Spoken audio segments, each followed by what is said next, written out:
Yes, welcome once again, everyone. Is a new season of the High Noon Hemp Show. And of course, if you're watching us live, that means only one thing. Well, more than one thing, but the main thing it means is that it is noon Eastern Time on a Wednesday, which is always time for the High Noon Hemp Show. Of course, you can watch us live or video on demand. You can do that on Facebook, the Temptations Beach Facebook page, also the Jedi Hemp YouTube channel, and at Temptations on Twitter/X, whatever it is you call it these days. Find the podcast as well. Search the High Noon Hemp Show on Podbean, Google Play, iHeartRadio, and Spotify. I'm Stoner Jesus. I do various things on the interwebs. You can check out his beach, and he is high above the Sharonville location of Hemptations at the Hemp Quarters Beach. How are things as 2023 winds down in the world of Hemptations? Well, we are full blown in the middle of all the holidays. That's for sure. Stuff is going on. It's crazy out there. Once again, I try to avoid even going in public around this time of year. It just seems so crazy. So I would venture to say that the new year can't get here soon enough. But, we got some things to get through as well. It is true. I am Beach. I am sitting in the Planet Everywhere studios high above the Sharonville location. This is the High Noon Hemp Show, and it's going to be a short one. So we're going to get you out of here pretty quickly today. Not a whole lot of news going on, but some stuff nonetheless, one way or another. Just remember, folks, the FDA has not evaluated this show for safety or efficacy. That being said, let's do the pledge. I pledge. No.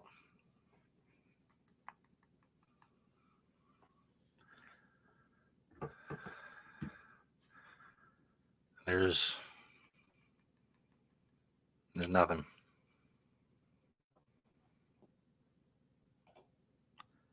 Cannot hear. I got nothing. Don't know why. Get it back now. There we go. Now it's back. As soon as I brought up the picture for the pledge, the audio cut out. So none of the pledge went out over the air at all. Well, then I suppose we better do it again. We'll do it again. This time I'll do it without the picture, just in case. Okay. Yeah. Because that's what when I did that the last time. As soon as I brought up the picture, that's what took the audio. I don't know why. Right on. Well, it goes like this, folks. I pledge allegiance to the hemp fields of America and to the soil in which it is planted. One seed under the sun with responsibility, sustainability, and thrivability for all. So there you have it. So basically, I followed that up with no matter what holiday you're celebrating or not celebrating. Maybe you don't celebrate any of the holidays that happen. That's okay too. No pressure. I'm not one of those people that, you got to do this. I don't know why some people tell me that I got to celebrate their holiday. Just celebrate the holiday you want. Or celebrate them all. Don't celebrate any of them. Doesn't matter. But, make it hempy one way or another. Whether it's Hanukkah, solstice, Christmas, Boxing Day, New Year's, or even tomorrow. Tomorrow we have World Basketball Day. Nice. Ironically, and you'll know more about this as he's drinking out of his red cup. Tomorrow, on World Basketball Day, Kentucky plays its. Nope. Something happened. See, I didn't put my phones on Do Not Disturb, and so when it rings, it cuts me out. So. Anyway, remember, folks, no matter what holiday you're celebrating, I will definitely be celebrating World Basketball Day tomorrow because my Kentucky Wildcats play the Louisville Cardinals. That's right. Now being coached by an ex-coach, Kenny Payne, of Kentucky, which is the controversy because everybody wants him fired because I guess he's not doing the best job down there in Louisville. So anyway, wow. I will definitely be I am celebrating World Basketball Day today for my Kentucky Wildcats today, as you can see, and you will see later in the illustrious "What Are You Wearing?" Beach segment of the show. But again, no matter what you celebrate, make it a hempy day. That's all I can really say. Whether you don't celebrate anything or you celebrate everything, it's all good by us. That's for sure. All right, well, let's just go ahead and jump into the product spotlight. I like to Hopefully say this goes well. four from the store, one from my door. This is a new product. This is called Vena. It's Vena Happy Place, which I love. But these are actually CBD and Delta 9. It's not a whole lot of either. So it's, pretty mild. Be, good to sip on one of these. Maybe it's your holiday celebration if it's a little stressful. Calm you down a little bit, I think. But they come in three different flavors: grapefruit, black cherry, and guava passion fruit. And again, it's just a couple milligrams of each. So it's not really, super crazy or intense in any way. But definitely enough one way or another that would definitely, you're going to get some, most more than likely, very calming effects from these seltzer waters one way or another. Maybe I know Hanukkah we're like halfway through or ending today, possibly. So we're almost all the way through Hanukkah. But how about some beeswax candles? These particular beeswax candles actually come with a lavender hemp wick. So I hope that,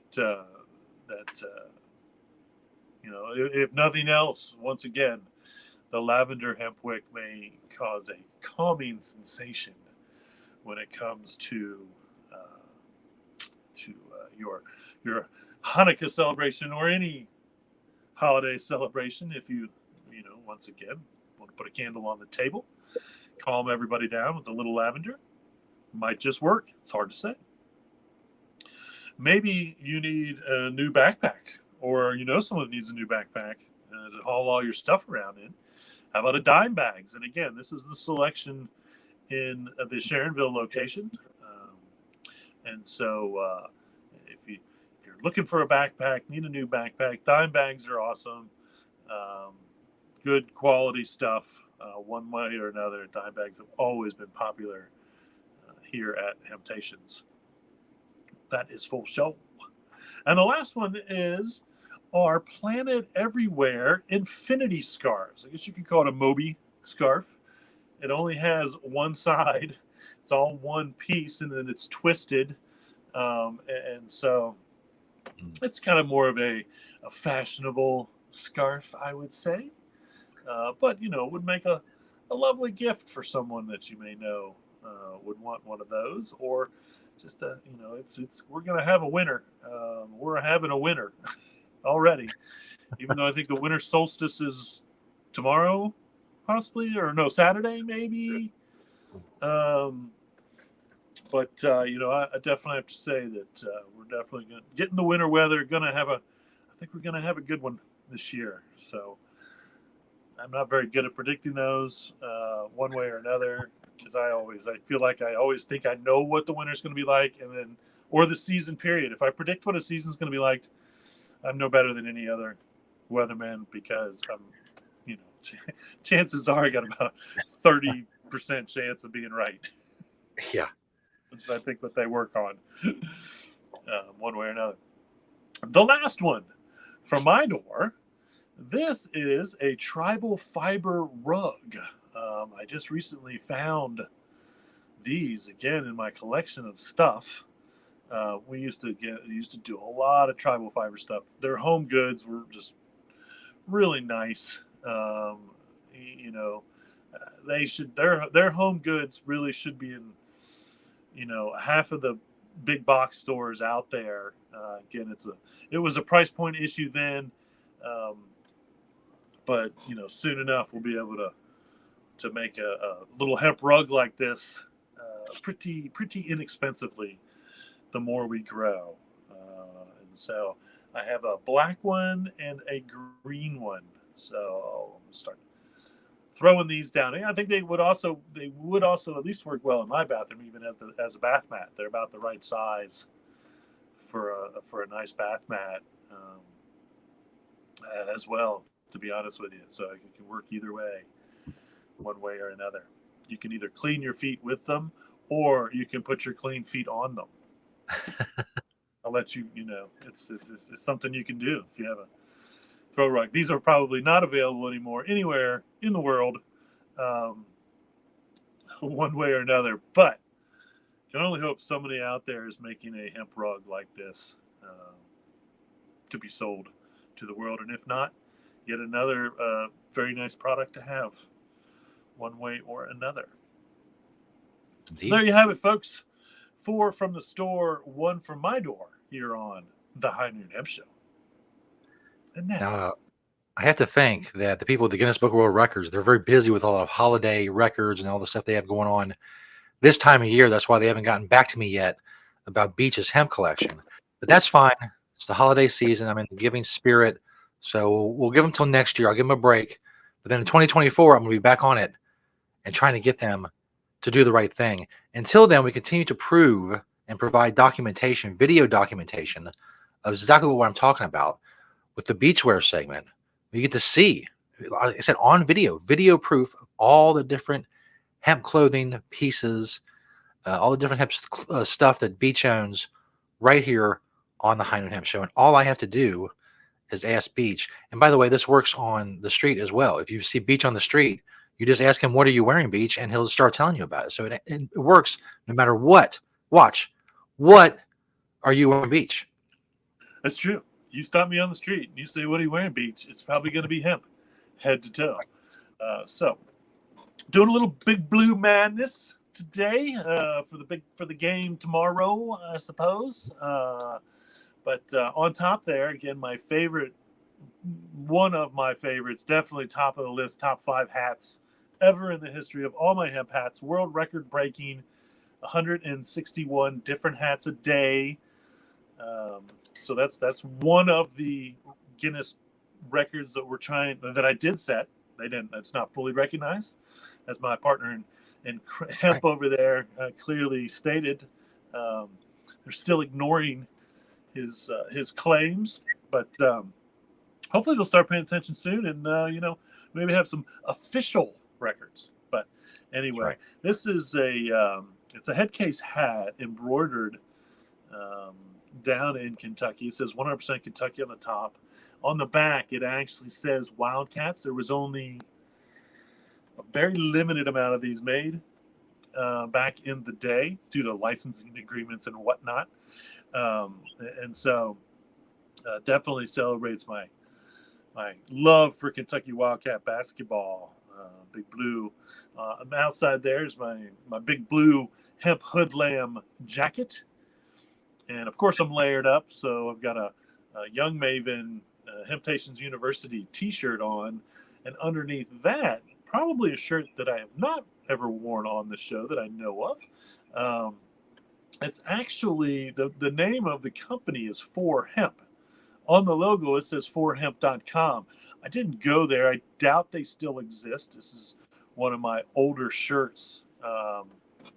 It actually has on the back of it the USS Constitution, and then give some facts about all the hemp rigging that was on the U.S. Constitution back in the day. So it's pretty neat shirt. And again, 4Hemp is what it says on the logo, and I feel like that was the name of the company at the time.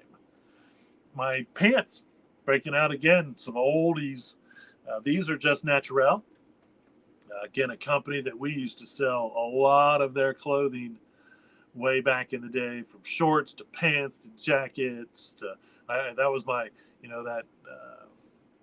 that duster that I wore weeks ago. That was Just Naturel. And so these are, a pair of pants. The label's looking pretty ratty, but the pants themselves are holding up just fine for probably being a good 20 years old, one way or another. Can't say I wear them a whole lot. Again, we're not supposed to wear white, even though these are natural, I call them, and natural, not white. Some would call it hemp colored, because you see that now these days. You see hemp being used as a color description as opposed to even a material, which makes it confusing. But nonetheless, in the pocket there, per usual, is my Green Springs Technology pen.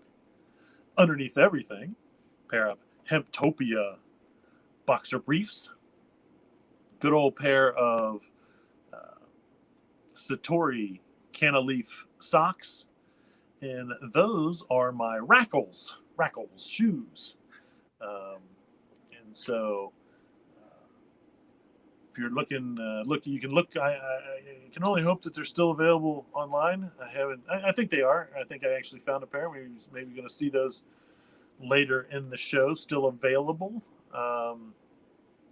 But good stuff. Good stuff. So there you have it. If you're wondering, what are you wearing, Beach? Now you know. Here on the High Noon Hemp Show.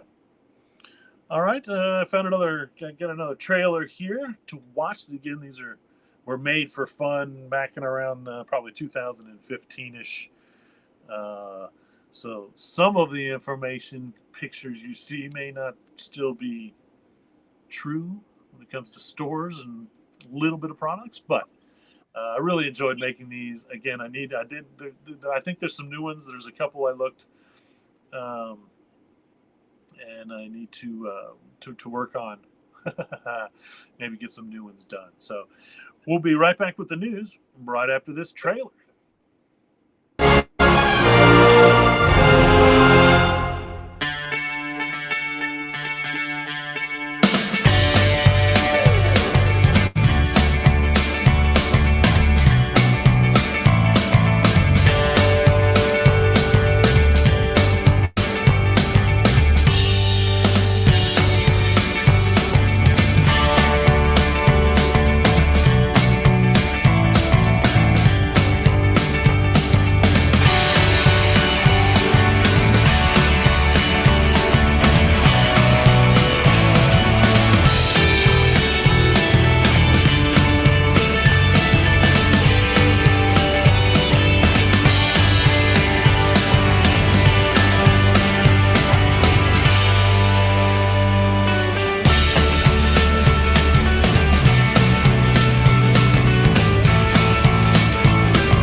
Is here. Actually, I don't think that I did do that one. I think I picked the right one this week. I think that's Hemp is Here is a movie trailer that we hadn't seen yet.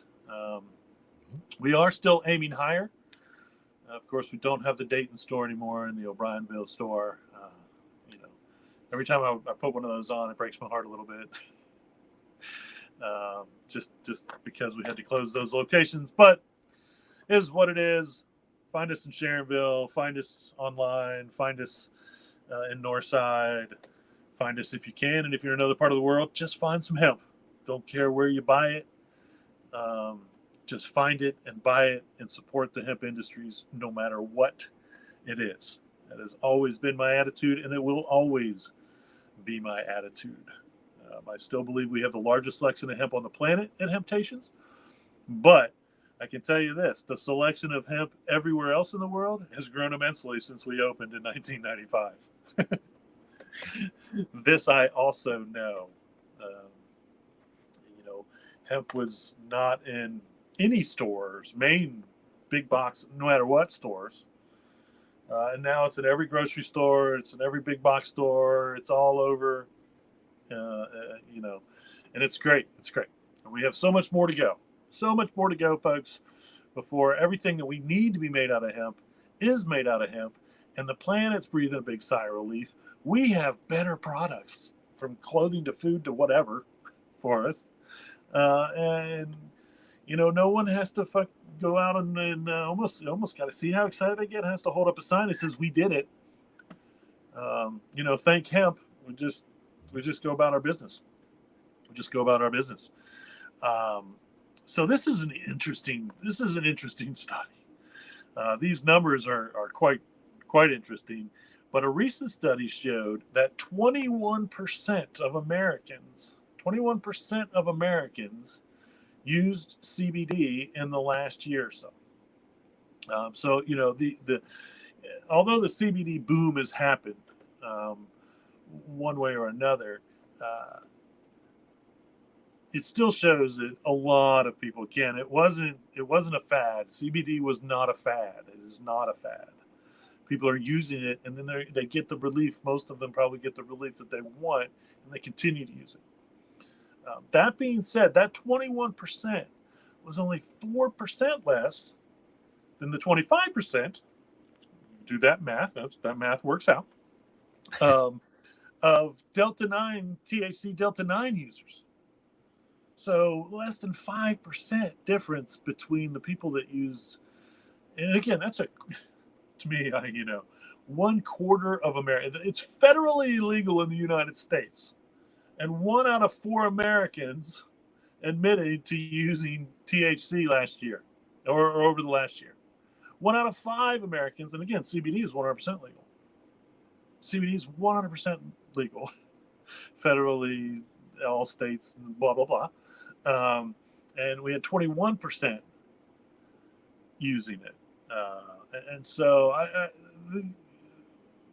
it just kills me that over 1/4 of Americans use something that's federally illegal in the United States. And the federal government's still sitting on their hands like, ugh. Just ridiculous. It's ridiculous. Anyway, 12% D8. That's D8's coming on strong. Still continuing to be quite popular. And then 5% each, basically, of CBG and CBN. We know CBN is definitely better, even more on the calming side. We're seeing a lot of CBN and kind of the sleep-oriented CBD products. CBG, I think you still kind of get the same effects, maybe not as calming. So it's almost, I think, a little bit better for the daytime use, one way or another.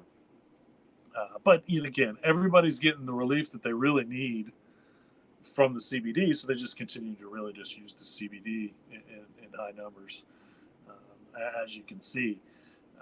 The growing amount has gone down, but I think that's probably we've kind of leveled it out, and we'll probably stay at that 20%. 1/5 of America will always use CBD because it's all natural and it helps and it works and it does for them what they want it to do. We hear about it every day in the store. Our CBD products still sell really well because they do for our customers what they want it to do, and it makes their daily life better, one way or another. So, check out this big machine. They call it a gin. It's called the High Plains Hemp Gin. Okay, and this is in Wichita Falls, Texas. Of course, everything's bigger in Texas, so of course they're going to have a big old machine. But this is a machine that you stick the hemp in one end, and basically it's a decortator in a sense.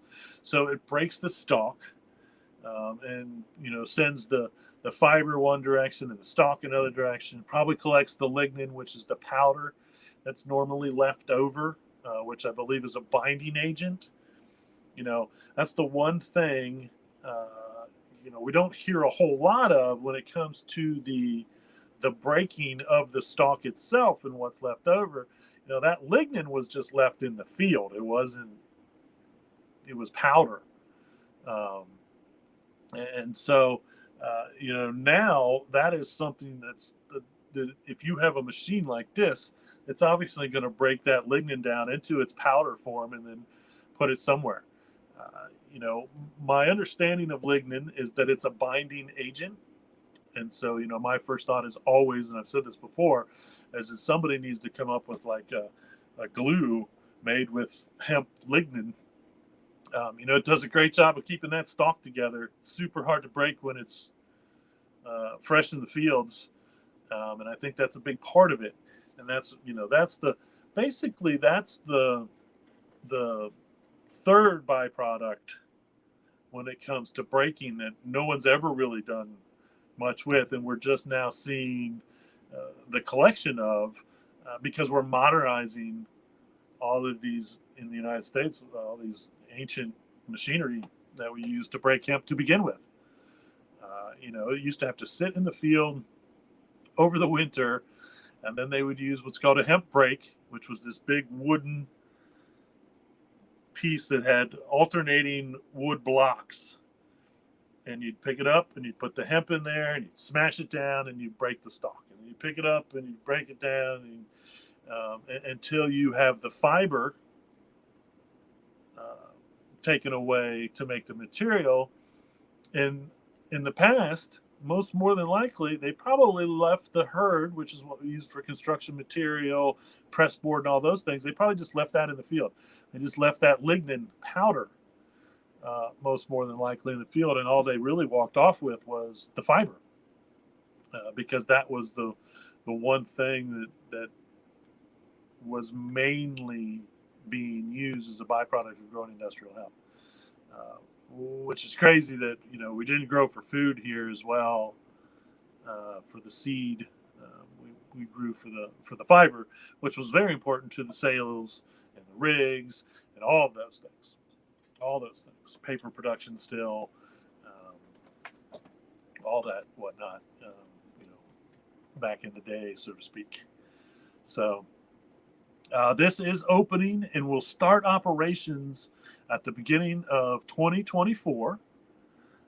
The most interesting thing that I found about this is if you want to grow hemp in Texas, and these guys are already starting their contracts and they're contracting farmers and they're working with people.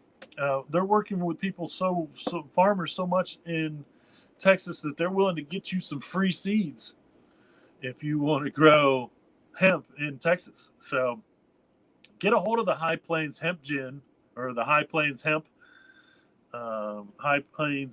Company in Wichita Falls, Texas, which I'm guessing is in the northern part, because Wichita is in Kansas, as far as I know.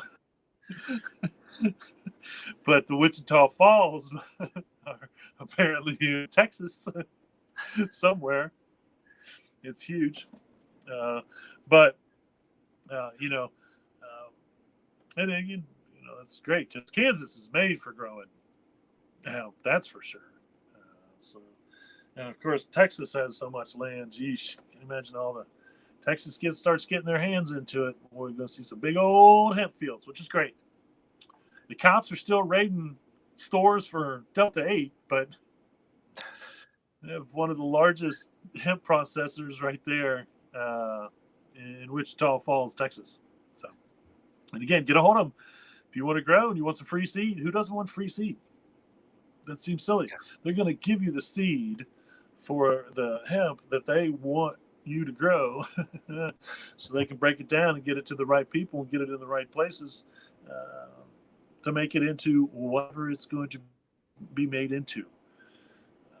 Which I guess, everything from material to houses, one way or another. So that's pretty cool, Texas. Again, everything's bigger in Texas, including the hemp processing machinery. So Iceland is getting its first hemp house. Check out this little, I don't know if it's really a house or a cottage or a cabin, but it is the first structure, supposedly, in the entire country of Iceland that is made out of hemp. So it's insulated. The walls are made out of hemp. I don't know what else they may have used in there. As the old joke goes, Iceland is green and Greenland is ice. Because look how green it is there in Iceland right now. And I've been reading my trivia books again, and the only reason that Greenland is called Greenland is because it was a marketing thing. The Viking that, forget who it was, Eric the Red or whoever discovered it, said no one's going to come here if we give it a name that describes what it really is. So we're going to call it Greenland, and they won't know. By the time they get here, we'll have them all fooled. Um, but this is Iceland, and this is supposedly the first hemp house or cabin or whatnot. And I can tell you, I've shown some pictures of some hemp houses. It was just as neat the fact that they were building these hemp houses as it was that the views that these places must have. The view that this place has Yeah. is incredible, one way or another. So, good job, Iceland, getting his first hemp house. Hopefully, there'll be more to come. Again, I think that using hempcrete to insulate in the winter has got to be a great idea in a place like Iceland, where that hempcrete will help keep that warm in, because I think it still gets pretty cold in Iceland one way or another. And I don't know how warm it gets. I doubt they get that warm of summer. So keeping it cool probably isn't as big of a deal in the summer as it is keeping it warm in the winter, which is something that has to be happening with this good place in Iceland. Perhaps you need a recipe for hemp cheese and spinach quesadillas. So we'll put this up here as a screenshot. Go ahead and get your screenshot of the recipe if you want to. Which I think is kind of interesting, because what I think they're going to do is they're going to show you how to make hemp cheese, and this is pretty sure a vegan recipe. But I think that show you how to make the hemp cheese, and then put everything together. Hemp cheese and spinach quesadilla is what we got there. Sounds delicioso to me. Hemp cheese, which we haven't seen a whole lot of. I know there is a company out there you can order from online that had. It's not like we had the Parma, which was basically a hemp version of Parmesan, which was nice. But I know there was a cheese company. I'll have to go back and look, and I think they had like a kind of like a liquidy Velveeta kind of hemp cheese consistency. I don't know that they actually had,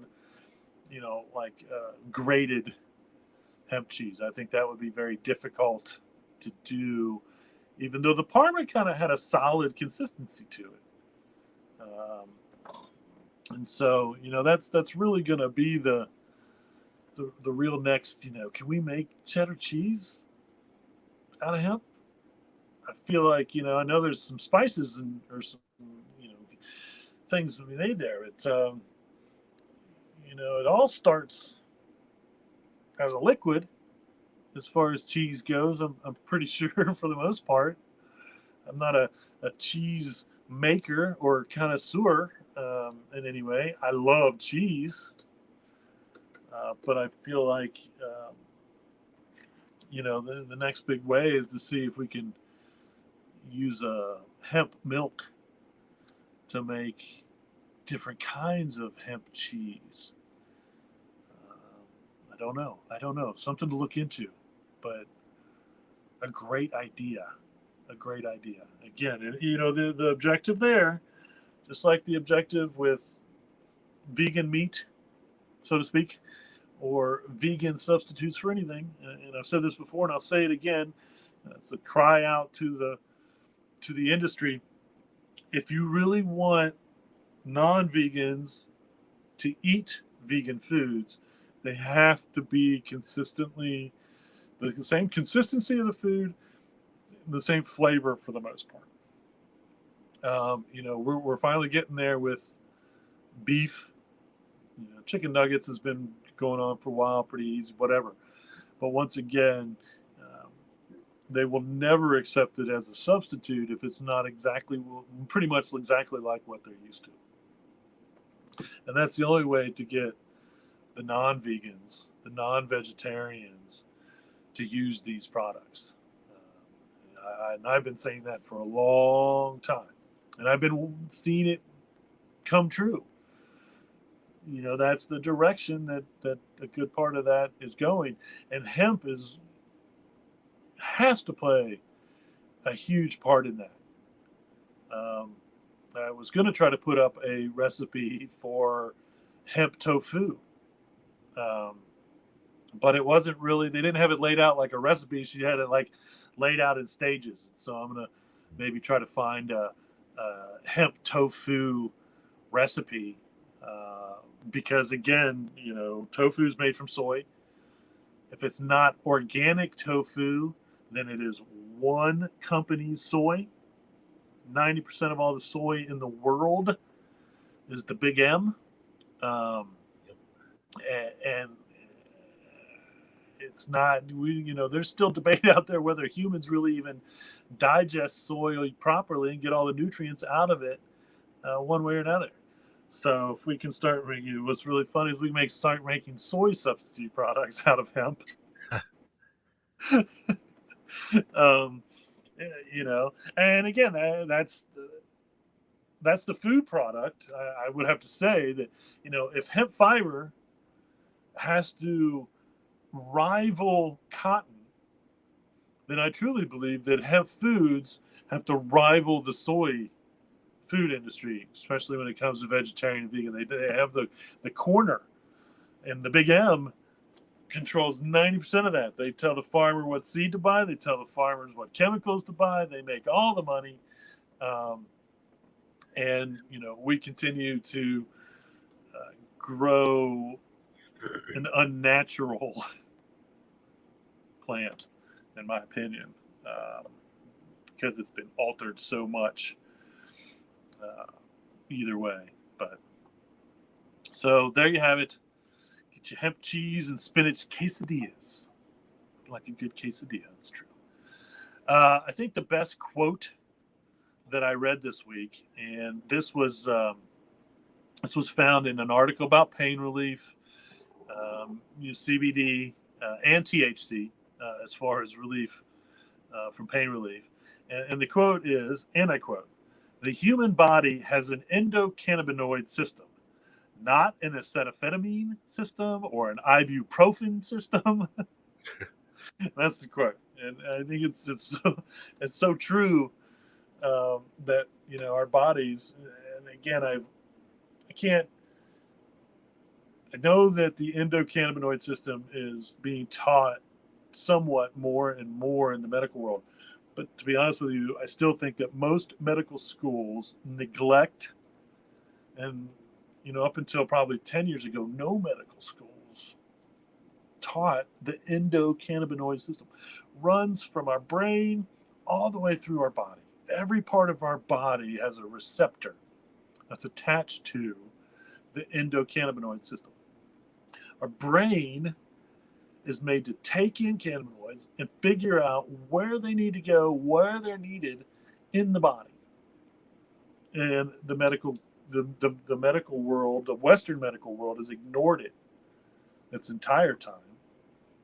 The Eastern medical world, at least, has 2,000-year documented history of using cannabis for medicine, not knowing that the human body had an endocannabinoid system, but knowing that cannabis works on the human system, for a multitude of things. Okay, the thing is we can't make it in a lab. The pharmaceutical companies can't patent it, and so, all of a sudden, most of the patents that I think will be held, and again, we can't do this now, because it's illegal federally. I still assume you could file for a patent on particular cultivars or strains. That'll be the next thing. You get a patent on, and I don't know if plants. I don't know how that would work with plants, but there has to be some type of control, because look at all the control that the big M has over even their germplasm. If it drifts over into another farmer's fields, and all of a sudden you're growing their genetically proven plant, then they can hold you accountable. So I think that, all of these different strains that we have, that will be the next, that's probably the pharmaceutical companies. And maybe if the pharmaceutical companies decide to start buying patents on cannabis flower, maybe. I hate to give anybody bad ideas, but I do think I think that that'll be another big move once it's federally legal in the United States.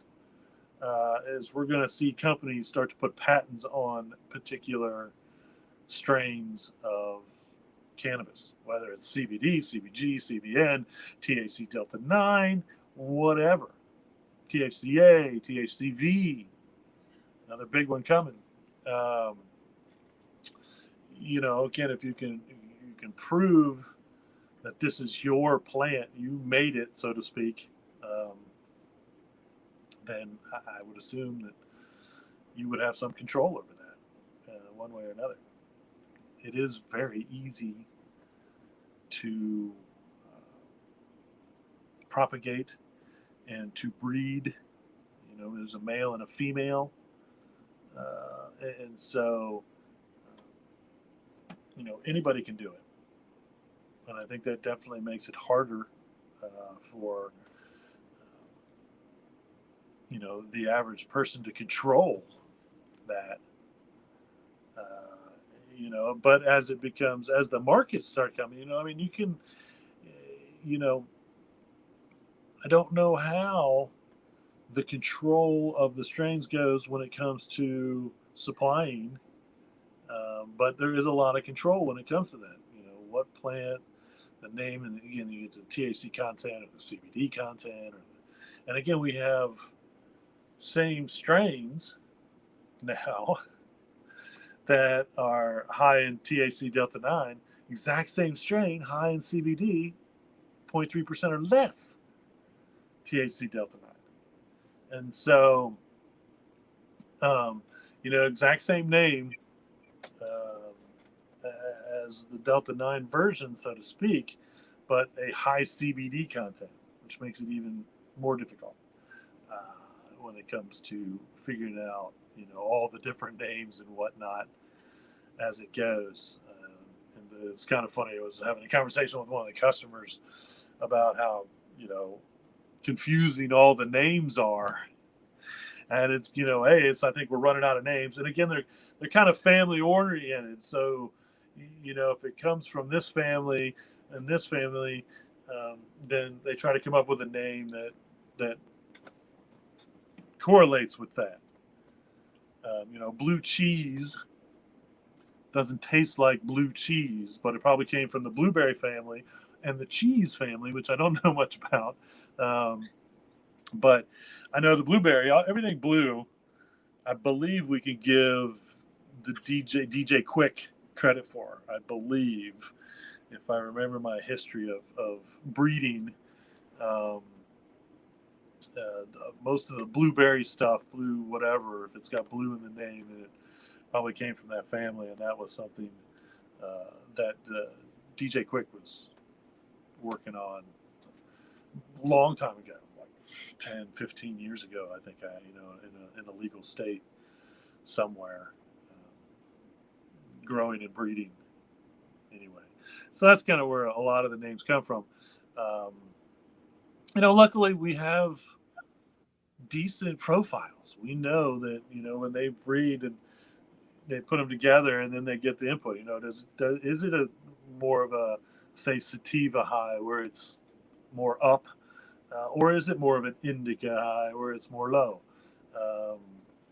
And different ways of breaking it down, and some things work better for other things. That's for sure. With CBD, it kind of all works the same. I think in one way or another.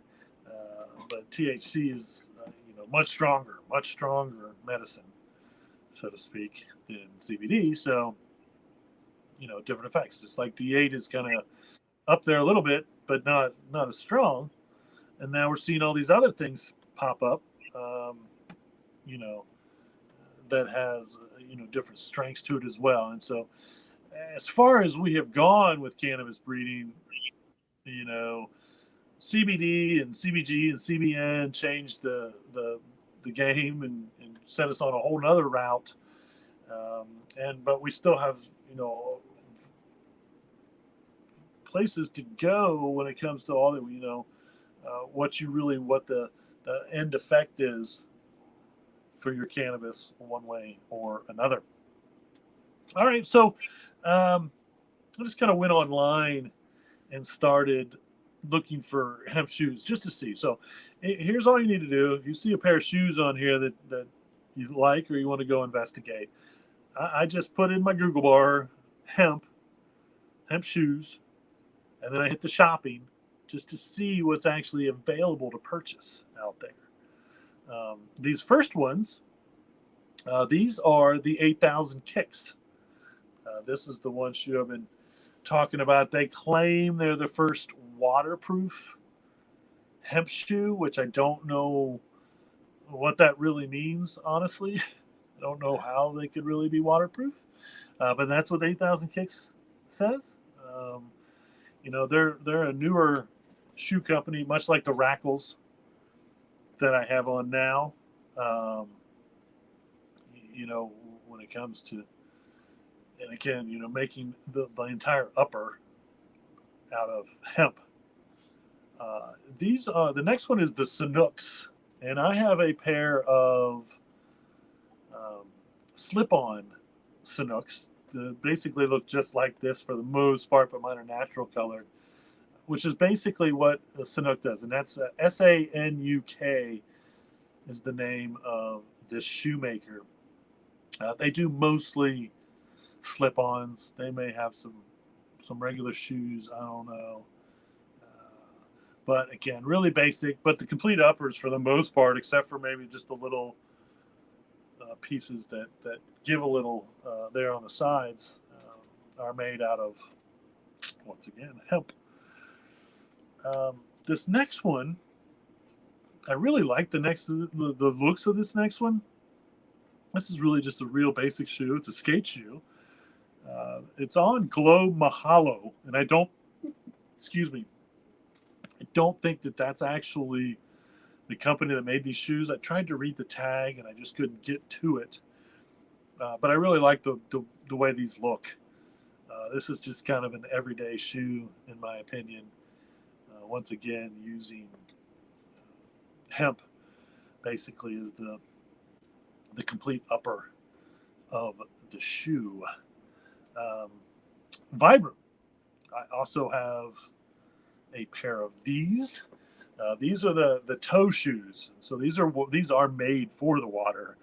Actually, what I like to say, hiking in water is what these are. These are good for. They're really just good toe shoes if you like toe shoes. If you feel like you want to be barefoot, but you want to have a shoe on, um, these are the ones for you. They get a little, you know, it takes a little bit to get used to figure out, you know, to get all the toes in there. But honestly, they do fit like a glove on your foot.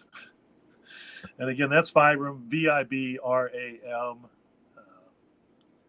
And those are almost identical to the ones that I own. I think they do have a couple different color schemes that you can opt for as well. And again, a 100% complete hemp upper for the most part. Good stuff there. I really like these. I think these are women's. The next ones. I love the color. Uh, Nice bright green that'll draw some attention. Your little talking points there for your shoes. Yeah, I like those shoes. Yeah, well, they're made out of hemp. This is, and I don't know, I'm not sure that I know who made these. I just have them down as the green slip-ons. I didn't see the name listed, and I didn't go to the website. You know, you can click on the picture, and then it'll take you to the website that's selling them. And again, I just put in hemp shoes into my Google search bar, and then hit the shopping tab, and that's, you know, what most of these showed up. this last pair, and I think I do have a couple pairs of Astrals, not high tops like these. I kind of like those. These are kind of neat. You get the orange on the bottom and the orange shoelaces.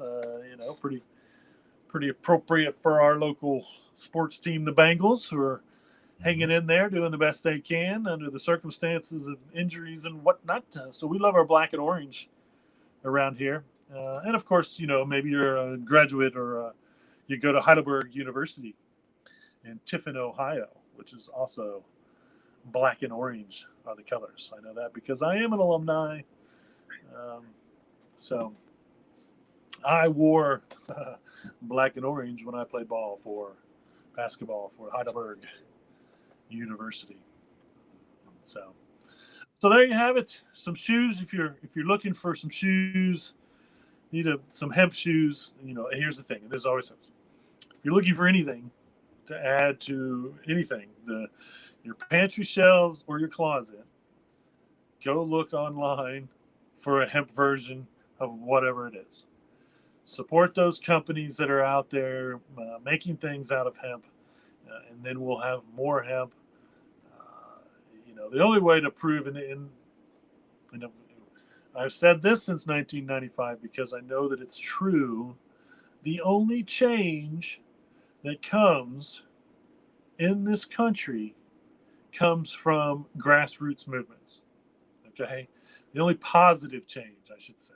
We have plenty of change, I think, from the ones above. The only positive change, because that's the people speaking. And when the people speak loud enough, no matter where you are, they listen. Whether it's the retail market that says, if 1,000 people are buying these hemp shoes, someone's going to pay attention and say, we need more hemp shoes. People, if we're selling, and again, I know it's a price point thing right now. It's tough. Even when it comes to supporting hemp food, the hemp food industry, which is the most important one, I know we need that price point to come down. The more you buy, the lower it'll get, the more that we'll see we need to grow it. We're not even close to producing the amount of grain in the United States that Canada is producing, and Canada cannot keep up with the market. And that's why, hulled seed is still expensive, is because there's just still not enough to keep everyone satisfied. So, more we buy, the more we'll grow, the cheaper it will get, and eventually be more comparable. It's just, I know this is true when it comes to the clothing or, any of the other products out there. I will have to say that a lot of these shoes were, in fact, priced quite nicely. And I think the hemp shoe world is definitely getting bigger. The name brands have been doing it. The big names, they don't produce enough, in my opinion, but they are producing versions of shoes that made out of hemp material, again, which then boost that fiber industry. If we get as much fiber grown that we need to, then we can get it to be as cheap as cotton and use a lot less land. It takes less land to grow the same amount of material, so to speak, than cotton.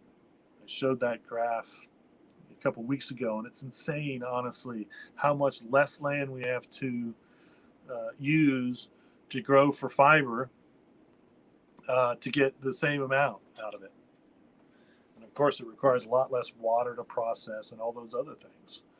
And so, again, and let's not forget, let's say at least 4 times stronger than cotton when it comes to fiber. The food thing is the same thing. Nutritional value is insane compared to the amount of products that we actually have hemp foods available. And so there are so many more hemp foods that we need. And I've seen a lot, hemp chips, and, over the years, they've come and they've gone. You would think with industrial hemp being 100% federally legal that some of these bigger food companies would start to invest in hemp farming for grain or the hemp grain industry here in the United States. And so, knock on hemp wood, that they're paying attention. It's still a slow go. Still a slow go. That's why the I Knew Hemp Show is still here, because it's still a slow go. All right, only one event, honestly, that I saw that's kind of interesting. But it's the Science Pub Hemp Industry Presentation. Okay, this is in Oregon, so if you're in Oregon, go check this out. Now, this person spent a bunch of time in the Rogue Valley or so, which is where a lot of CBD flowers being grown. Now, this claims that this is going to be talk about all things hemp, not just CBD. So it's at the Oregon State University of Cascades from 5:30 to 7:15. Now, this isn't. I didn't put the date. What am I doing here? Oh shoot! I know it's in January. I can't believe I forgot the date. It's like the most important thing. Usually, the first thing I list. So I'll get you the dates for this. I'm sure that you can go in. If you're in Oregon, you really just have to go to what is the OSUCascades.com and go to their event/registration page, or find it there. It is $22, including a dinner. And again, I'll get you the dates for this. If you're out in Oregon, you think you want to attend, this is kind of a past and a look at the future of hemp, which, I think a lot of the hemp that's being grown in Oregon is for flower. There's a huge outdoor facilities. And again, apparently it's, really good for it because it's producing some really good CBD, CBG flower one way or another. So, don't have really any questions. So, and again, my beach thoughts were clearly illustrated. I thought I'd get you guys out of here in short time today, but guess what? Still did about an hour. That's our average. This show runs an hour. We'll never make it onto the market because, we don't have room for commercial breaks. January 16th is the... January 16th. Yes. There you have it, folks. That's why that guy is so good at his job. Thank you, Stoner Jesus, for the update. January 16th. Got a couple weeks. If you're in Oregon, or maybe you just want to go. Again, that's at the Cascades division of Oregon State University. We don't know. It's obviously in the Cascades one way or another. So there you have it, folks. Thanks for watching the High Noon Hemp Show. Watch all the episodes on YouTube at the Jedi Hemp channel. Check us out at the Hemptations Beach Facebook page. And have yourself a wonderful day. Remember, reduce, reuse, recycle. Make everything else out of hemp. Having Hemptations. See y'all next week.